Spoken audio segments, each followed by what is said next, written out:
Tungependa kazi ambayo mmeanza sasa hivi Profesa Mohamed ya kutenga fedha kwa ajili ya mafunzo ya muda mrefu ya vyuo vikuu nje ya nchi. Kazi hiyo iendelee. Tulikubaliana kwamba ile tunaita Samia Scholarship, kuna Samia Scholarship Extended kwa ajili ya kuwapeleka Watanzania kwenda kusoma kwenye vyuo bora kabisa duniani kwenye mambo ya atomu, mambo ya nuclear, kwa ajili ya kuendeleza fani hiyo hapa nchini. Nafahamu wakati jina linatafutwa la mtendaji mkuu hapa, ndio tuligundua kwamba kwa kweli tumepungukiwa sana. Kina Najat Mohamed wako wachache sana, na waliosomea hivyo wengine wameshastaafu. Alikuwa makamu wa rais Mheshimiwa Dr. Garib Bilali, kati watu waliosoma katika maeneo haya wameshastaafu, na wengine kina Kondoro nadhani wameshastaafu. Kwa hiyo hatuna watu wengi, na tunawahitaji kukaa vyuoni kufundisha watu wetu, na tunahitaji katika utendaji. Pamoja na kwamba nimeambiwa kwamba Tanzania katika eneo hili tunaendelea vizuri sana kuliko nchi nyingine na wanakuja hapa, lakini tunasema bado tunahitaji kwenda mbali zaidi. Kwanza sisi mnaita madini ya uranium tunayo hapa, lakini kuna possibility nyingi tu ambazo hatujazitumia vizuri. Masuala ya tiba kwa kutumia nishati ya atomu, mionzi na kadhalika, katika mambo ya kilimo, industrial development na kadhalika. Kwa hiyo tunahitaji kuwa na nguvu kubwa. Sasa swala la scholarship kwenda nje mara nyingi sio, nchi nyingi ziko tayari kukupa msaada mingi, lakini kutoa scholarship imekuwa sio common sana. Hiyo moja, lakini pili, zile zinazotoka wakati mwingine hazilengi sana kule ambapo tunataka. Kwa lazima sisi wenyewe tutangulie. Kwa kwanza naipongeza tume kwamba mlitenga budget kama tulivyoelekeza kwa ajili ya kwenda kufundisha Watanzania nje ya nchi, na hilo lazima tusisitize. Twende duniani huko. Nadhani iko imeandikwa kwenye nini, sijui hadithi au Qurani, tafuta elimu hata China, sio? Kwa hiyo tusije tukadhani tumejitosheleza. Twendeni tukajifunze katika vile vyuo bora ambavyo mlinionyesha nyewe wenyewe duniani, tupeleke Watanzania wakasome. Kwa budget hiyo ipo, mlitenga. Kwa hili bodi tutapenda liendelee na mlisimamie, na niseme tunawapa nafasi ya kufanya final decision. Hamna haja ya kuja wizarani. Nyie sio idara ya Wizara ya Elimu, Sayansi na Teknolojia. Nyie ni taasisi ambayo inafanya kazi. Bodi hiyo ndio inafanya kazi kwa niaba yetu sisi. Kwa hiyo tunawapeni mamlaka, na mjue mna mamlaka ya kuchagua na kuwapeleka kulingana na miongozo ambayo sisi tutakuwa tumeitoa.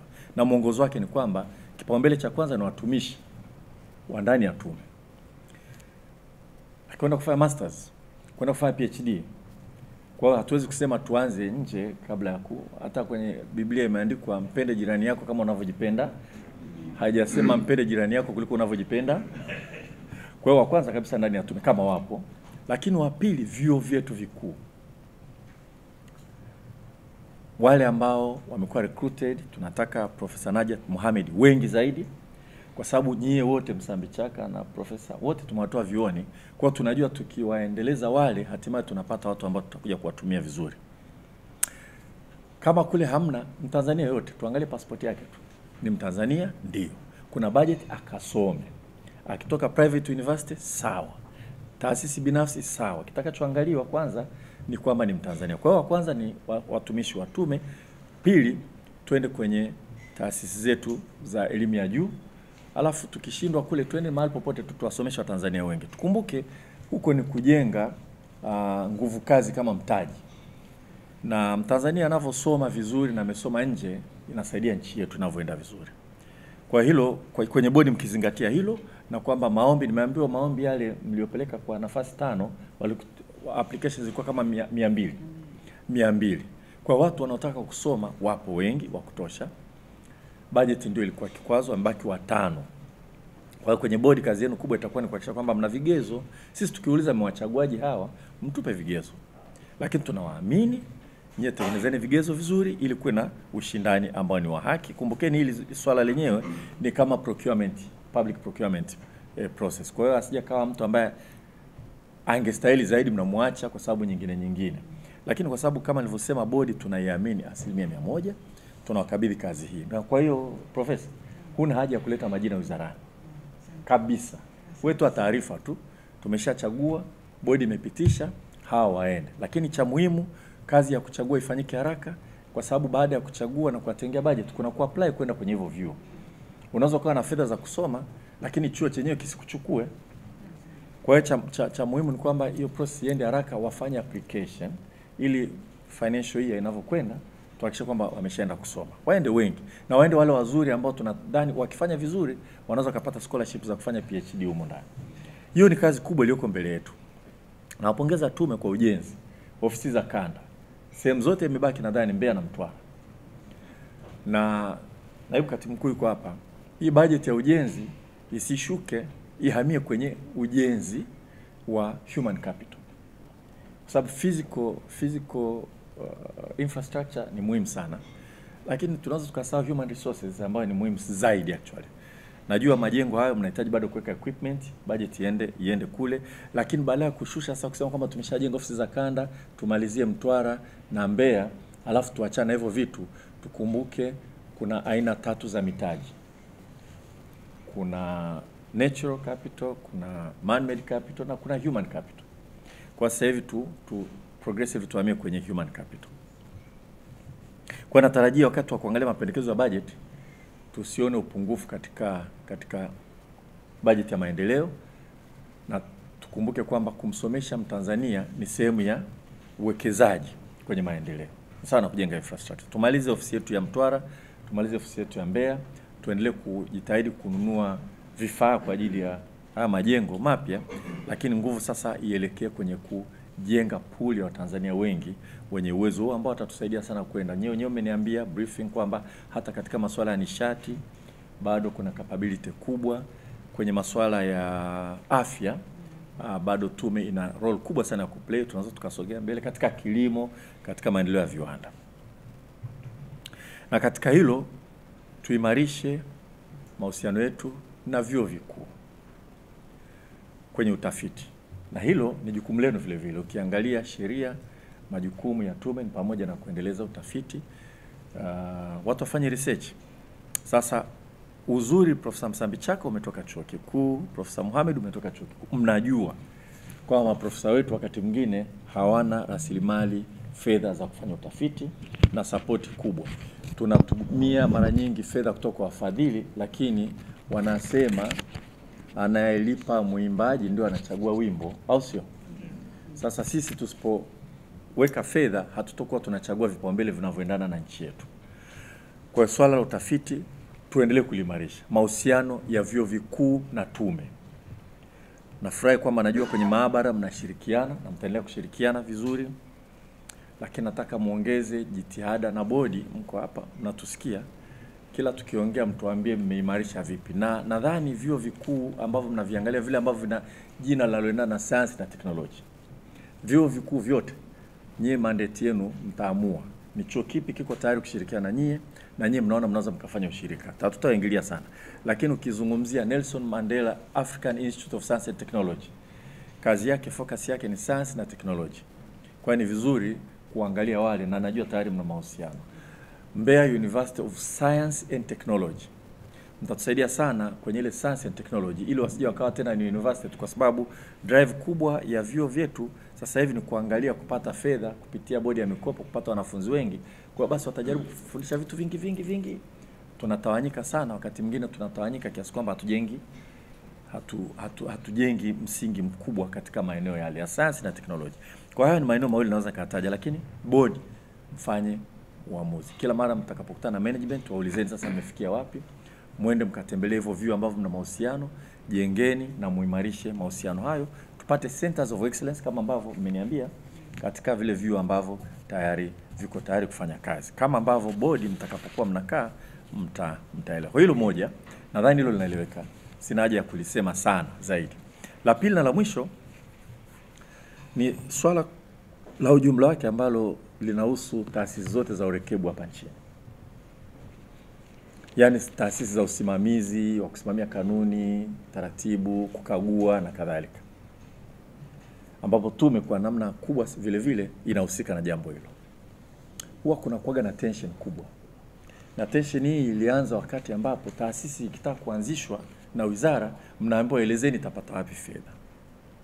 Kwa lazima muonyeshe vyanzo vya mapato ili mpate kibali cha kuanzishwa. Kwa hiyo mnaonyesha kwamba tutatoza hapa, tutatoza hapa, tutatoza hapa, tutatoza hapa. Kumbe mtapata fedha, mnaanzisha taasisi. Lakini hizi taasisi wakati mwingine ni muhimu hata kama kusingewezekana kutoza.